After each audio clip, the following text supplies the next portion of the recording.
Great. Assalamu alaikum. Welcome to SIA Conversations.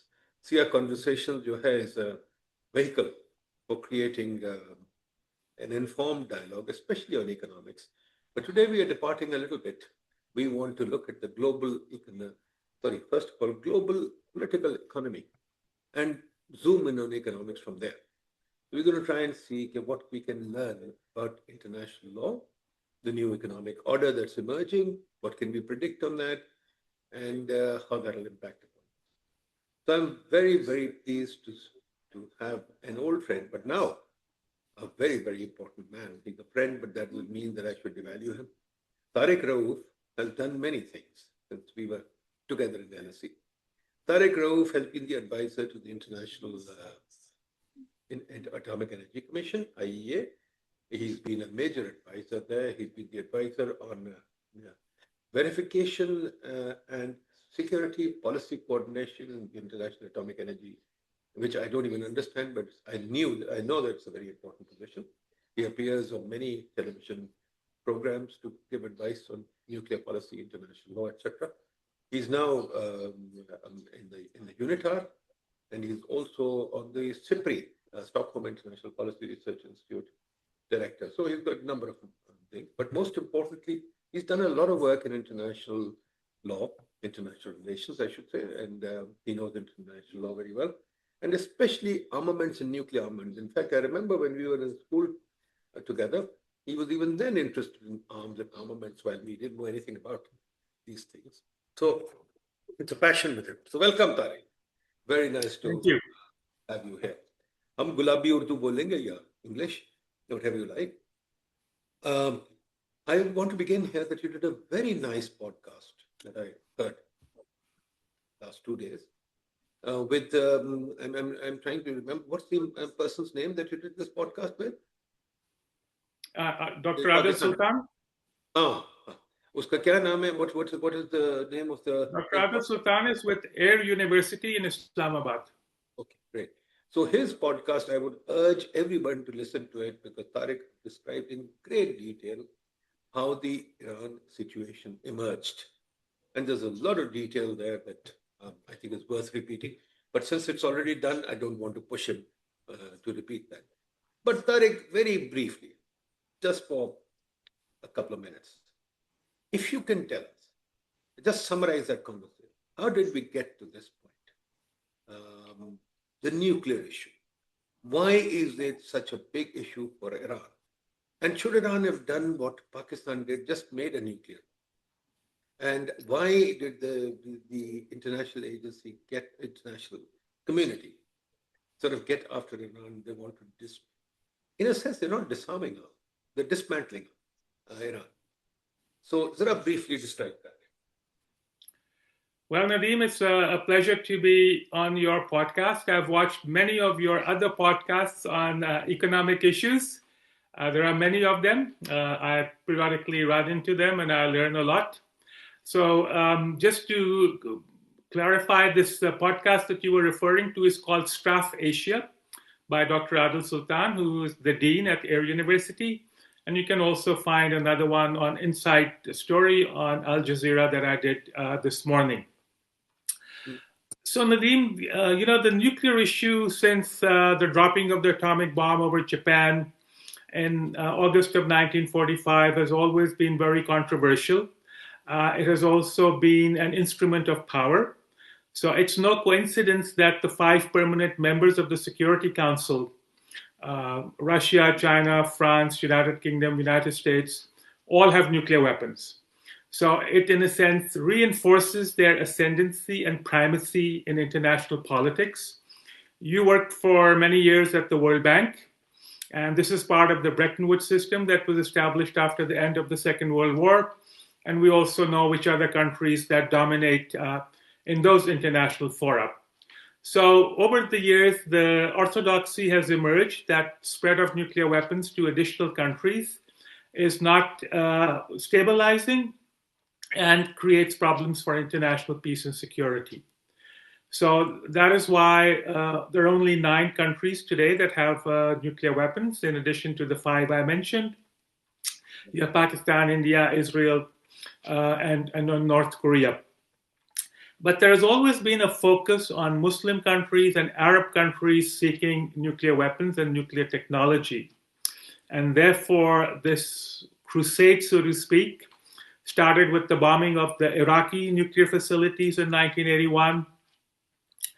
Then you had a pressure put on Muammar Gaddafi to give up a program. Then a reactor under construction in Syria was bombed by Israel in June of 2007. And Iran has been in the crosshairs since 2002. Part of this is the history between the United States and Iran, going back to the deposition of Mossadegh, the prime minister in 1953, the nationalization by Iran of its oil, and then the Iranian Revolution of 1979, which created the Islamic Republic.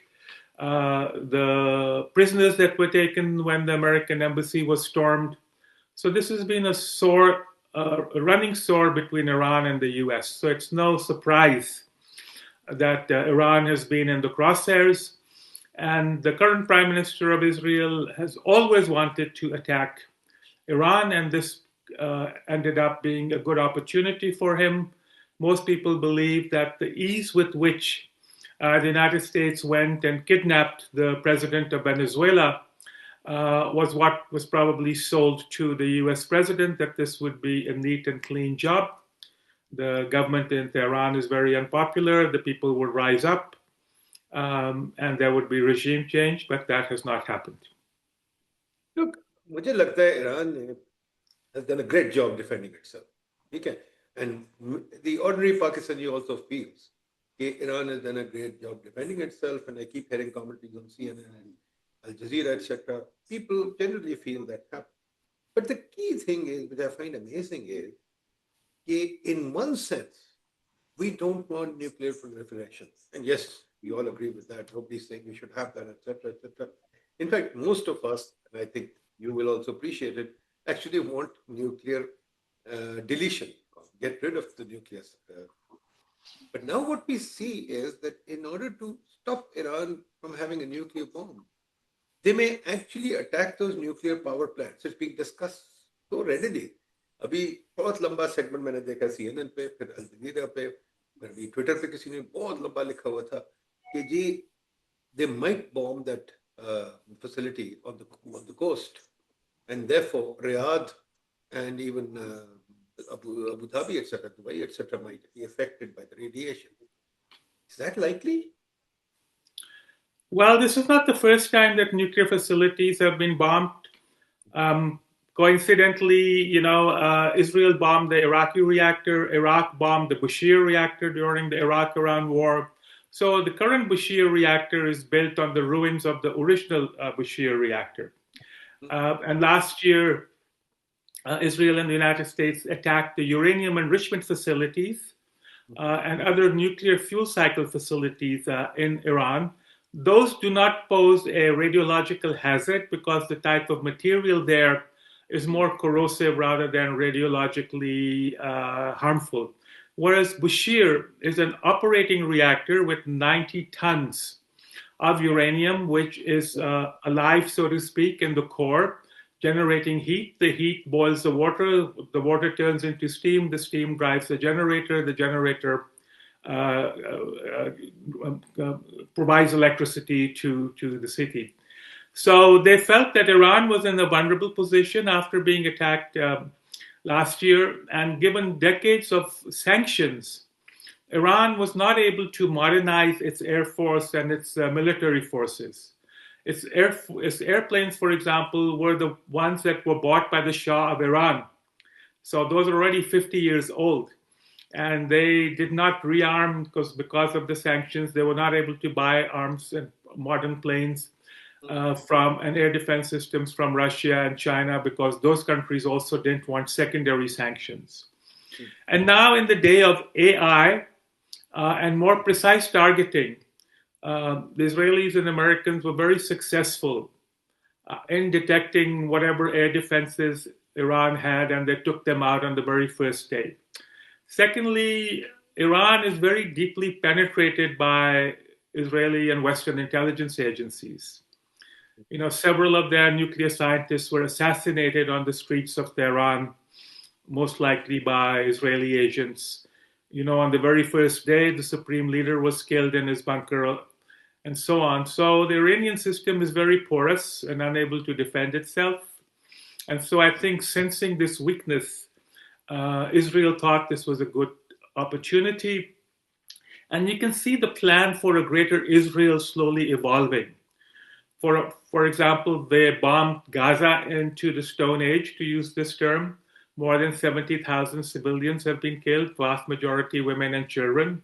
This yellow line that has been created as a result of the ceasefire has bifurcated Gaza into half longitudinally. And now Israel has also seized southern Lebanon up to the Litani River. And the West Bank has been hollowed out by settlers. So Iran was the last remaining obstacle. There's a famous video by a former US military commander, General Wesley Clark, who talks about 7 countries being attacked systematically, and Iran was the last of them. And this is really what is happening now. What most people are quite amazed at is the resilience of Iran. They have withstood unprecedented attacks for 34 days. They have lost 3 or 4 levels of senior leadership, and they have not buckled. They have husbanded their missile resources, and they are still able to attack bases in the Middle East and in Israel. And my argument now is that the Arab states and the Muslim world got hoodwinked into the so-called Abraham Accords. They thought by buying foreign weapons, investing in Ponzi schemes of children of some important politicians, they could buy peace. And now it shows that they are defenseless. I very much hope that the Bushehr reactor is not attacked, because this would create a radiological calamity. The Persian Gulf is about 1,000 kilometers long. At the widest, it's 380 kilometers, and its narrowest is 38 kilometers. So the waters of the Persian Gulf are only changed every 3 or 5 years. In other words, bringing in fresh water from the Indian Ocean. So if the Persian Gulf were to be radiologically contaminated, it would take decades for this to clean out. The fish would die, all the desalination plants would not work, so people would die of thirst and lack of water. And I'm really amazed, and you pointed this out in your introduction, that the international community is just sitting and watching these events unfold. Isn't it amazing? It reminds me, Tariq, of the movie जो हमने बचपन में देखते थे. क्या नाम था उसका? Peter Sellers की जो थी. Remember the movie I'm referring to? I got suddenly blacked out. There was a famous movie in which he takes a Dr. Strangelove. Dr. Strangelove, right? The point is कि ये बड़ी अजीब बात है. We thought we had come to a point where we were moving toward a better world, less war, and all kinds of things, peaceful things, economic growth, AI, etc., etc. But it seems the more we change, the little we change. We're still back in the Middle Ages. अब Iran से हमने nuclear bomb लेने के लिए we're almost going to create nuclear hazards. If not, Trump ने कल कहा है we've had 1,000 sorties, 1,000 flights, 10,000 बहुत बड़ा number है. And he says we will blast you to kingdom come. तो जब ईरान का infrastructure सब कुछ universities तोड़, all these things that they've done, that's almost a nuclear event for Iran, right? The same thing that's happened in Gaza, the same thing that happened in Lebanon, the same things happened in Syria, same things happened in Libya. So quite frankly, people like yourself and myself, we've dedicated our lives to international agencies and the belief of an internationalized world or whatever, civilized world. We failed. And the UN system, where does it stand now? Well, the UN system, you're right, has collapsed. The UN Charter is in shreds. Attacking civilian targets is illegal under international humanitarian law, under the Geneva Conventions from 1949, the Security Council resolutions, IAEA resolutions. There's also international humanitarian law regarding proportionality, regarding avoidance of civilian deaths. This concept of collateral damage is a very convenient term invented when civilians are killed. And nowadays, AI platform is being used called Palantir, and there's a sub-platform called Maven. And the person sitting at the console is deciding on the bombs being released by planes and drones with at most 15 to 20 seconds of looking at an image.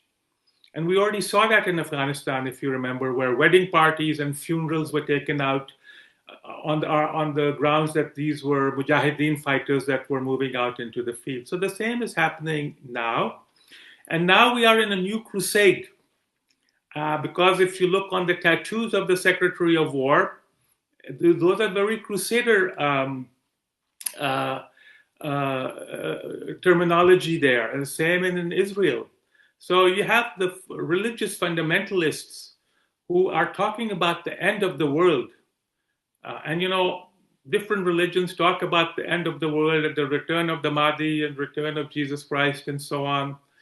And unfortunately, many of these people are now in power. They have the tools of war, and the world is sitting there watching helpless. So tell me, where did we go wrong? I mean, and just trace this out for me. Very interesting that, when Huntington's Clash of Civilizations came out, more your area than mine, I just glanced at it, read it a little bit.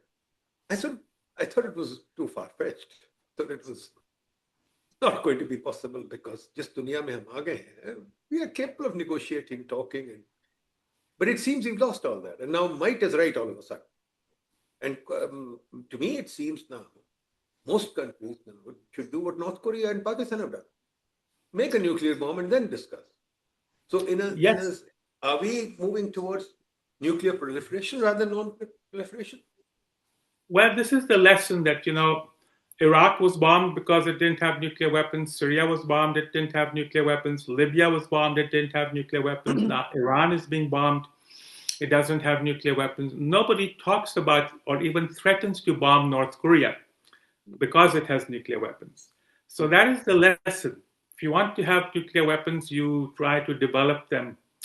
Iran never wanted nuclear weapons. The latest IAEA report of the 31st of May 2025 clearly said there was no structured nuclear weapon development program. IAEA had verified the highly enriched uranium in Iran on the 10th and 11th of June. The bombing started on the 12th of June. Yeah, and you've seen it twice. Iranians were led down the garden path by being involved in negotiations. In June, the next round of technical negotiations were to take place in Vienna, but they were bombed over the weekend. And the same thing happened now. There were these meetings in Geneva and Cairo where they were again supposed to have the meeting, and once again they were bombed. So now there's no trust. Might is right. This is actually the norm of the day. It was always there, but it was under the surface. But now we have certain leaders who feel that they have this impunity. And you can see the rest of the world is basically behaving as vassals. And you remember this famous photograph of several months ago when seven European leaders and the head of NATO were sitting in the Oval Office like school children and being lectured to. And this is now coming into your area. When somebody stands up and says, okay, 100% tariffs on this country and 200% tariffs on that country. So that has really been a very powerful tool that is being used. And that's why countries are keeping quiet. And maybe you might want to say a little bit more about this use of tariffs and how this has silenced international protest against illiberal regimes. No, I think that's absolutely correct. But इसके साथ एक और भी तो चीज है ना कि जो military might है US की, and the distance of the US between the US and the next country, taking China out for a minute, NATO allies तो अब NATO क्या रह गए? Trump तो उनको demean करता और कहता है यार, you are nobody without me. Trump also now, very interesting, the use of language, which I remember I was taught very clearly, and I'm sure you were taught too, कि यार, mind your language and don't use, strong language, etc. But Trump now uses F words with immunity. तो वो तो मतलब उसका तो with impunity, और वो बड़ा अजीब सिचुएशन हो गई है. बट मोर इम्पोर्टेंटली जो दुनिया में इम्बैलेंस है, that imbalance now means that might is absolutely right, and whoever has the power can do whatever he likes. What is surprising to me is China ke kya strategy? What do you think China is doing? Why is it silent? So, first of all, Because the US many of us, mil- people like me, are beginning to miss the Soviet Union. We like the Cold War now. Hmm. Hmm. yeah, so the US defense budget dwarfs the 7 next countries put together. Right. That includes China, Russia, Hmm. India, and so on. Hmm. China is biding its time. It wants to still focus on economic development. It is investing in a buildup of its nuclear forces, but this is in response Hmm. to build up by the US, which China feels that its small nuclear arsenal can be taken out in a surprise attack, or what we call a decapitation strike, Hmm. Hmm. particularly given both advanced conventional weapons and also nuclear weapons. So they are building up to about 1,000 or 1,500 nuclear weapons by 2035, so in about a decade. Hmm. And the Western media and the think tanks in Washington that you would be aware of when you were in Washington, they are all crying foul. Why is China building up? Without looking as to what is the motivation Hmm. that put China in this situation. Hmm. So the Chinese still feel weak and vulnerable. Hmm. Their military force is still no match for the US. The Hmm. Chinese Navy is still very much a brown water Navy. Hmm. It's not a blue water Navy like the US. They do not have the types of aircraft carriers. Hmm. They do not have the types of attack submarines, ballistic missile submarines, nuclear powered, that the US has. So the Hmm. US is in a class of its own when it comes to military technology, military spending, and military forces. And this is one very powerful factor. Now, previous American presidents were very careful in using military power, and they used military power through the veiled fist, not the unveiled fist. Hmm. Now we have the unveiled fist, brute force coming out, Hmm. backed up. And that's why nobody really wants to stand up, and nobody wants to be at the wrong end Hmm. of the hegemonic power in the world of today. So, these UN agencies, etc., are whales too. I mean, they really never came into their own, really never formed the committee of nations that will act like a check on the hegemon. The hegemon is all in all, and somehow we fail. But इसके साथ साथ ये भी है कि ये जो अपना जो सिस्टम हमने बना लिया है यूएन का, अमेरिका का, कि America has all the power, not just military, but also the economic power with the dollar-based system. China tried to crack the dollar-based system, but it didn't happen, and it won't happen now. Some would also argue that Trump, you remember in the early days, he said that anybody tries to touch the dollar, I will invade them. Okay? Now, a crude analysis could be that Trump is trying to corner the global oil market. He wants to make sure that the oil market, because dollar also is linked to the oil market, so he wants to ensure that the oil market is hathon mein rahe. So he's got Venezuela, he's got Saudi Arabia, now he wants this thing, apna Iran. And he keeps saying, I'll take the oil. I mean, he says it half jokingly, but he keeps saying, I'll take the oil. What is surprising is that this is like the old policy of encirclement of China. And China is getting encircled. And if the oil market goes to the US again, China's plans for de-dollarization, yuanization go, and China has to buy the oil from a hegemon. So how is China going to deal with that? Good point. Mm. So, the US emerged as the dominant economic and military power at the end of the Second World War. Mm. They helped rebuild Europe and Japan, Mm. but more as markets for American products. Yeah. And the US continued the domination of the economic system. Mm. You worked at the World Bank, you know that. And so it's the powerful countries that run these institutions, the United Nations, IEA, World Bank, and so on. So these institutions, in and of themselves, do not have the power that was envisaged originally. There was a very famous quote of Henry Kissinger at the time of the 1973 oil embargo, That's the time when the Arab countries put an oil embargo on the West during the 1973 Israeli-Arab War. And all of a sudden, the oil companies and the Arab countries and Iran were making windfall profits. And at that time, 600 million was a huge number. Probably it would be like 600 trillion today. And so Henry Kissinger used it's a famous quote that I still remember. He also used an expletive. And then he said, we will get all this money back and he again used the expletive about the Arab countries and the Persians. And so in a sense, this is what they've been doing by selling them high-priced weapons at higher and higher prices, and also controlling their markets. So you're absolutely right. An encirclement of China containment of China is an old policy. Now, the Biden administration was willing to allow China to be a peer competitor. But the current administration and the MAGA crowd do not want that. They say, hell no. We are number one, and we want to remain number one. Russia is finished because of its invasion of Ukraine, and we will prevent China from being a peer. And that's why they came up with this concept of the Indo-Pacific, which geographically is an ignorant term.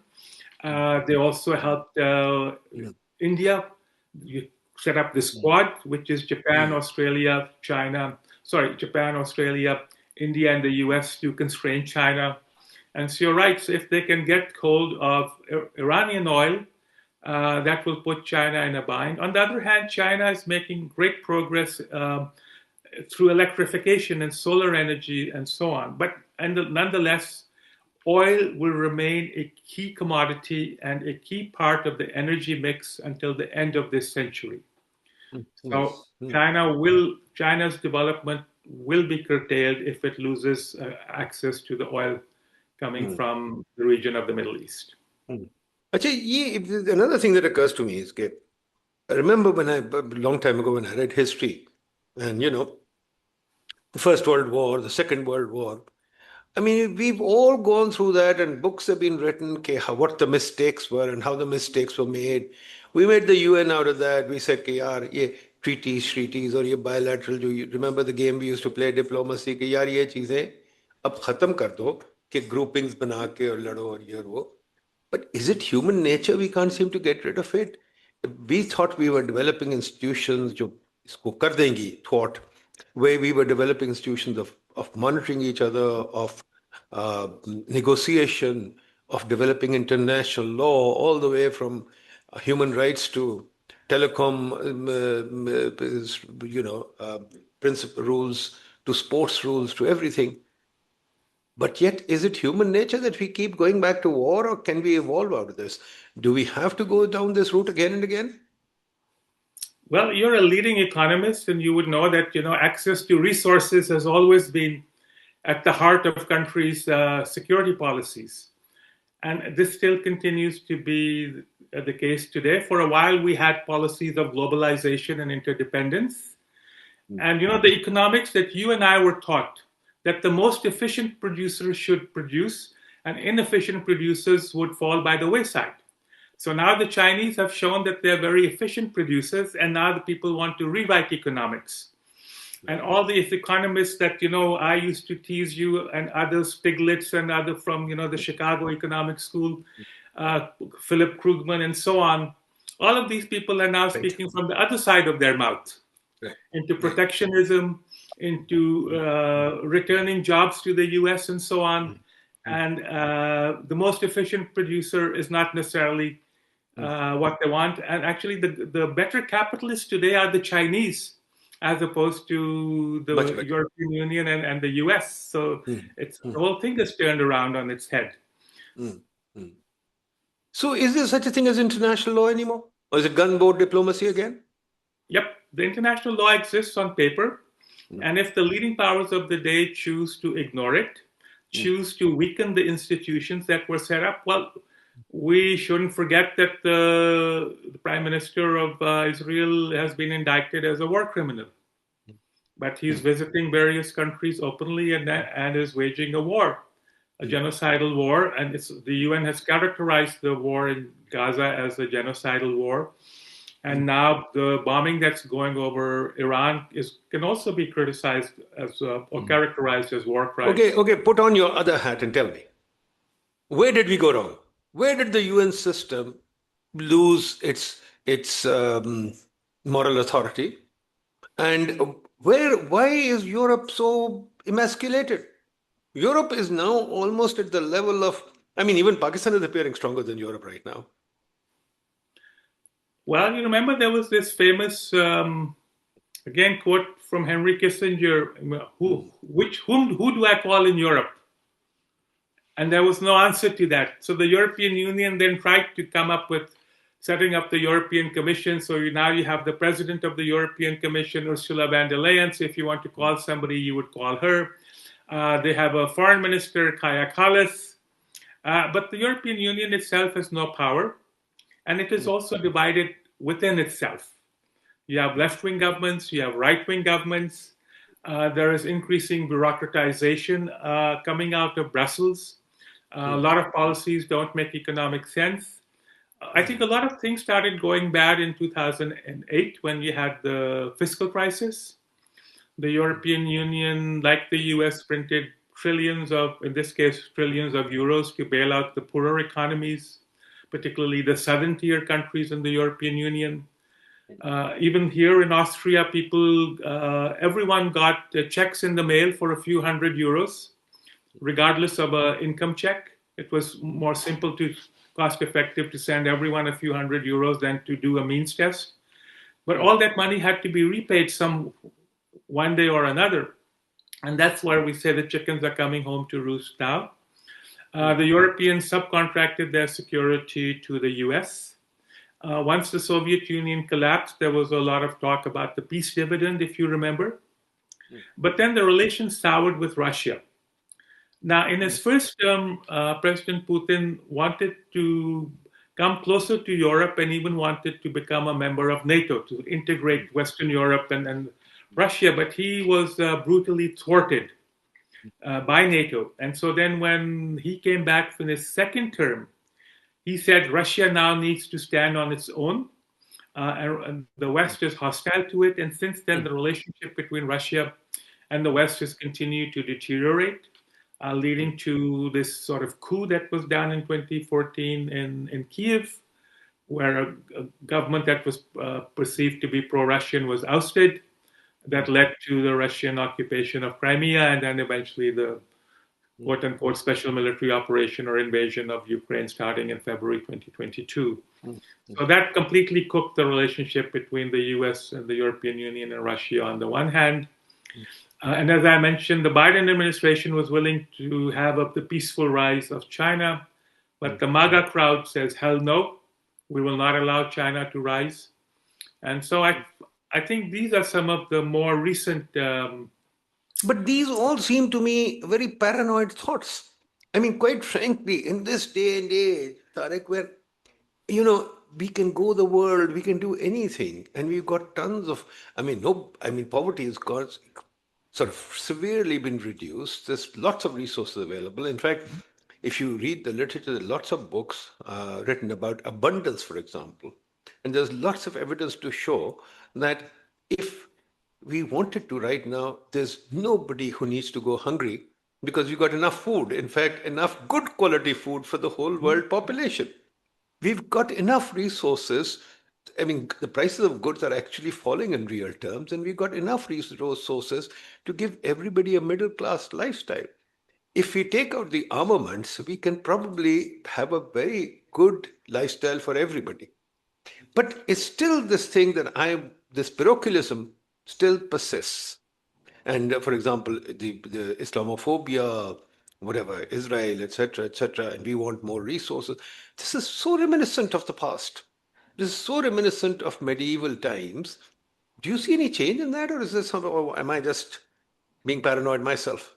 No, you're right. Part of the problem is the plight of the Palestinians.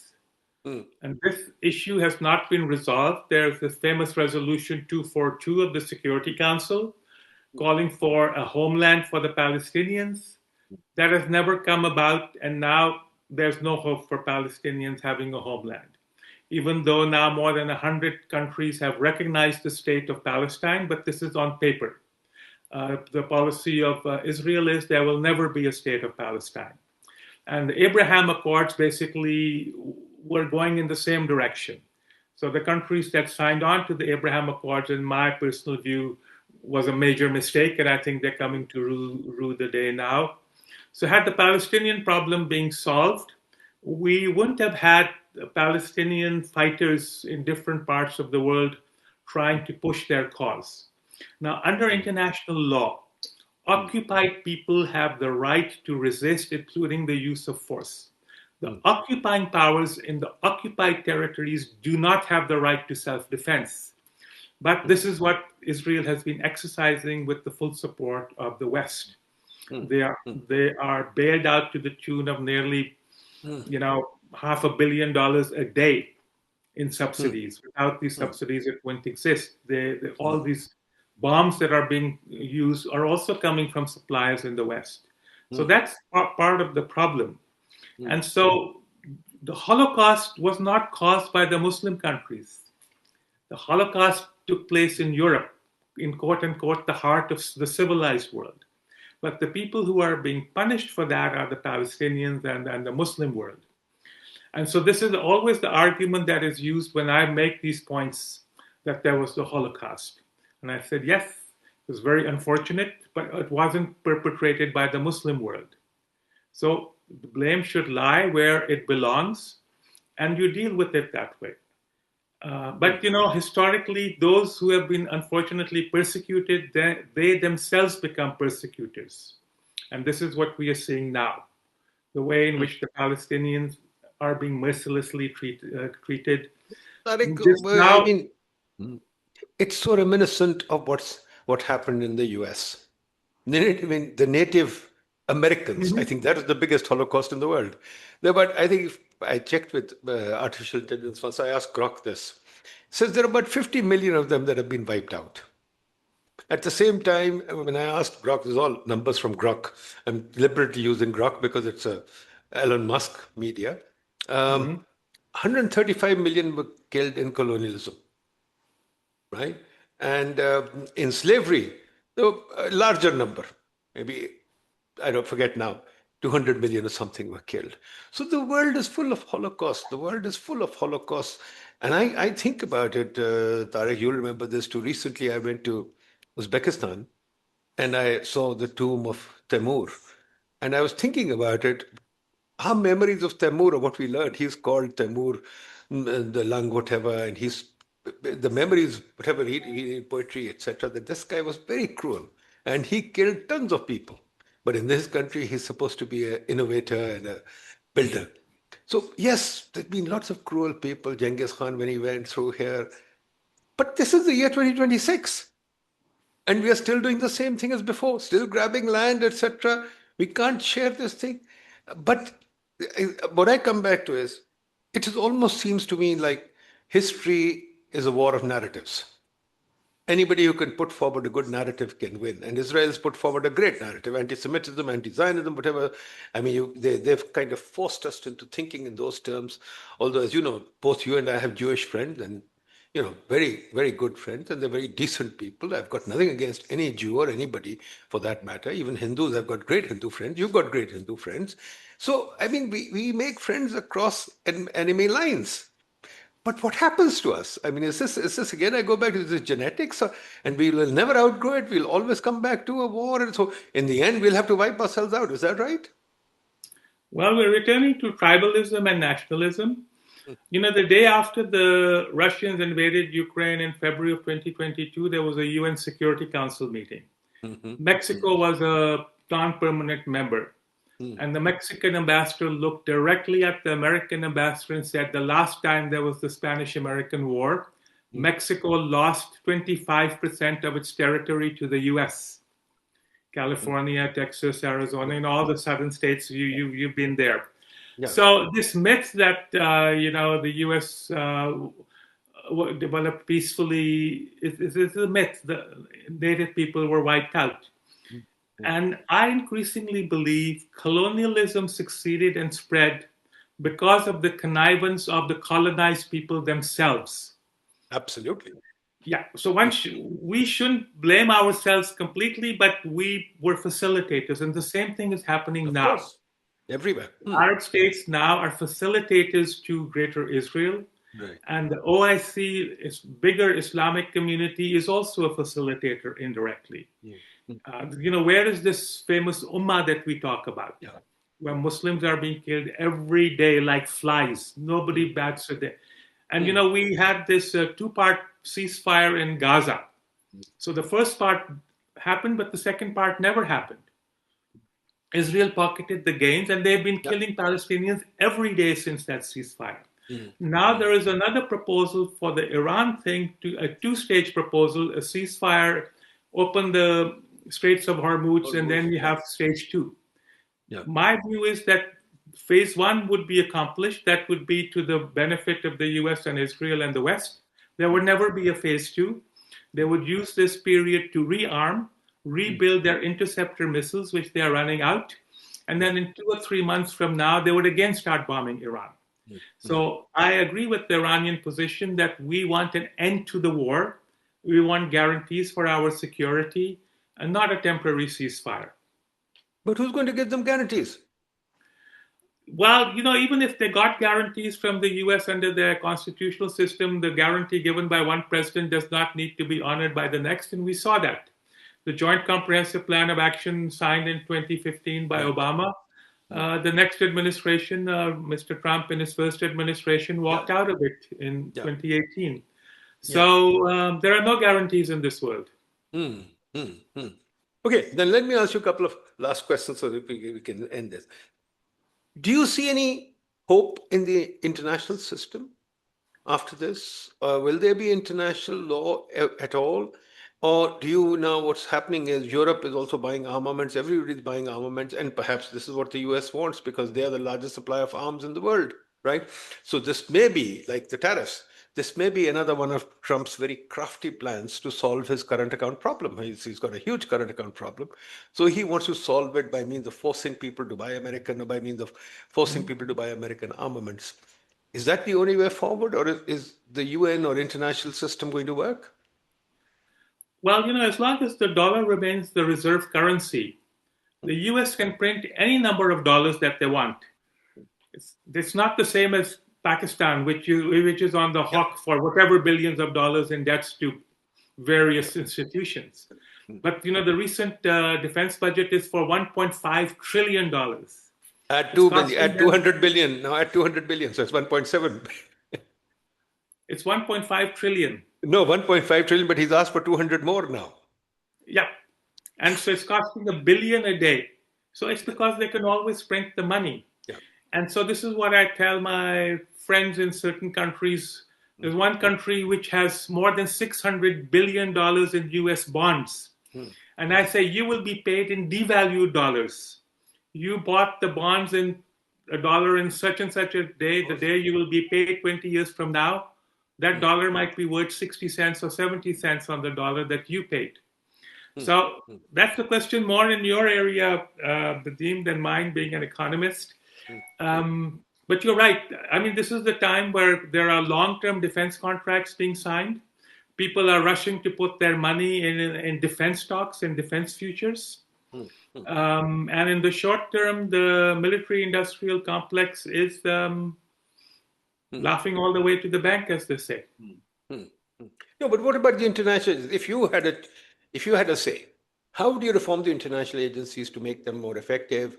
And how would you bring in, after all, look, US is still, how should I say, 350 over 8. US is still about 5% of the international of the population of the world, right? So but how much percentage of the wealth of the world? 25? Yeah, agree. Wealth is huge. But does the international community exert no moral influence? No, what should I say? There's no morality there at all. And Europe and China, etc., we can't control the bully. While there are double standards, you see the International Criminal Court has put out arrest warrants, but when it's for Western leaders, they are ignored.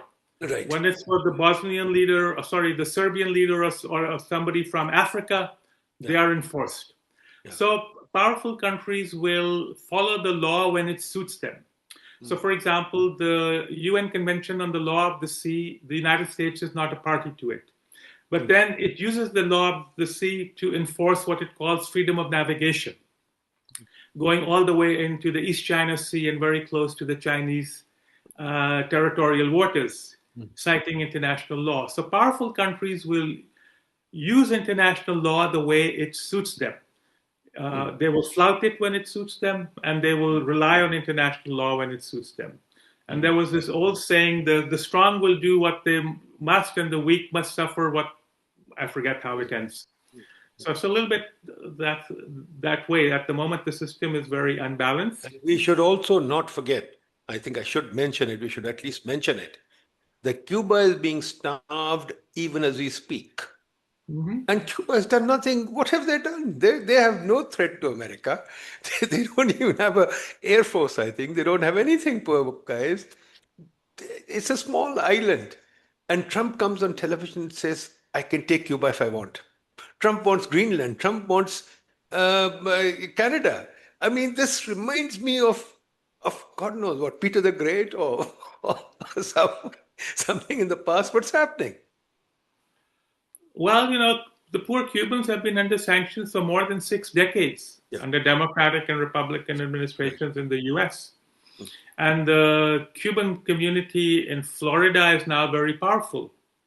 And those were the ones who were quote unquote anti-communist or anti-socialist, anti-Castro. And they're the ones running the show, are close to the US president at the moment. Exactly. And given it being an island, they were not able to fix their economy, and that's what they're suffering now. So this is human nature. We are back to tribalism and nationalism, which is something we wanted to get over with, having suffered the First World War and the Second World War. So history is written by the victor, but nobody reads anymore. When was the last time, Nadeem, you saw somebody reading a book? People's lives are run by their handheld devices. Right. What happened more than 5 minutes ago is not in their consciousness. So if we have a generation coming up and leaders coming up like that have no concept of history, no concept of where we're coming from, no concept of learning from the mistakes of the past, we are doomed to repeat the mistakes of the past, and that's what we are doing. Yes, Tariq, it's very, very discomforting. Thank you very much. I mean, I remember I used to read a lot of those science fiction books that talked about the post-apocalyptic world. And I had got to a stage where I thought it was just fantasy and it's not likely to happen. But now I'm getting more pessimistic and thinking that perhaps we are programmed to go the route of some kind of an apocalypse. Somehow we can't seem to get together. This tribalism is going to kill us. What do you think is the future of, last question, what do you think is the future of the nation state? I think the nation state has caused us a lot of harm. Well, I think the nations, this is, when you and I was still studying, we were talking about the rise of the multinational corporations. Yeah. And now we have 5 big corporations in the AI field, IT field. Apple, Google, Meta, whatever. I mean, they transcend the power of states. I mean, their revenues are way more than many states. Apple is 10 times the size of Pakistan. Yeah, and so they are above the law. Yeah. They can buy politicians anywhere, and we can see that. And so if you have, and these are also run by powerful individuals like Musk, like the Meta guy, whatever his name is, Bezos of Amazon. Right. So these people are not accountable to anyone. And now add to the mix this issue of the Epstein files. That complicates things even worse. The Epstein class, the worst part of human character, unfortunately. So we are in an Orwellian world of 1984 in the worst form of hypocrisy, doublespeak, and people walking with their eyes shut. But kudos to Zionists. They've been able to reshape the world. They are actually calling the shots right now. And all these things that we see, which we used to ignore, this business of controlling the media, this business of controlling the narrative, this business of making sure that you have a strong line that anybody who says anything is against Israel, does Israel have the right to exist or anything? I think this narrative building is also important. On the other hand, Frozen. sorry, can you hear me? On the other hand, the Muslims. Yeah, you were frozen for 5, 10 seconds. Okay, so I was saying that they've built a great narrative over the last 200 years, or maybe even more through history. They've built a great narrative. They're the victims of the world. They're the people who need to control the media, control resources, etc. Whereas the Muslims have been stupid. All they've been trying to do is sell a very antiquated medieval version of Islam, which has come back to haunt them. Because we try to present, although Israel also presents a negative or a medieval image physically, but they control the resources and they present a very positive image otherwise. So that's why I say this is a stage of the war of narratives. And we can't form a narrative because A, we don't even have universities, we have no film industry, and this is why I think Israel wants to go after Iran's universities. Get rid of their intellect, let them not form a narrative. Maybe that's where we are. The last word to you. Well, as we speak, there are 4 people in space that just went around the backside of the moon. Right. Which Muslim country is at the forefront of science in any discipline? We have regressed back to a fictional world of the 14th century or the 15th century. Right. And although at one time it was Islamic scholars that did all the major discoveries in all the important sciences and disciplines from chemistry, physics, astrology, mathematics, and so on. And now where we are. So unless we come to our senses, separate religion from modern science, education, development, our lot will remain the same. And that's a very pessimistic note to end on, unfortunately. Thank you, Tariq. Always a pleasure to talk to you. We've had these debates since childhood and always enjoyed it, Tariq. Good to be in touch again. Inshallah, see you soon. Bye bye. Thank you. Goodbye.